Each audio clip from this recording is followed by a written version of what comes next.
আবার চাই আমাকে। আরে জীবন, কেন মানুষের সাথে করো এমন?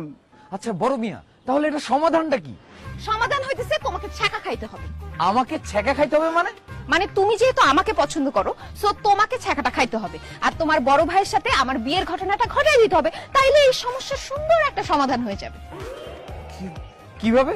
দেখো, তোমার বড় ভাইয়ের সাথে যদি আমার বিয়ে হয়, তাহলে আমি তোমার কি হব? ভাবি। ভাবি তো তোমার চোখের সামনেই থাকবে। তুমি ভাবি হিসেবে আমার সাথে একটু কথাও বলতে পারবা, মাঝে মধ্যে দুষ্টামিও করতে পারবা। আর আমাদের বিয়ে হয়ে গেলে মিতু তোমার কি হবে? শালি। শালি। সো শালির সাথে তুমি মজা, দুষ্টামি, কথাবার্তা সবই করতে পারবা। Win win situation. কিন্তু কোনোভাবে যদি বড় মিয়ার সাথে মিতুর বিয়ে হয়ে যায়, তাইলে আমরা কেউ কারো মনের মানুষের ধারে কাছেও যাইতে পারবো না। বাহ, আইডিয়াটা দারুণ, আমার পছন্দ হয়েছে। কিন্তু ছোট মিয়া ছ্যাঁকা খাবে, এটা আমি মেনে নিতে পারবো না। বড় মিয়া, কোন এক কবি বলেছিলেন, তুমি যাকে ভালোবাসো তাকে তুমি বিয়ে করো না, যে তোমাকে ভালোবাসে তুমি তাকেই বিয়ে করো।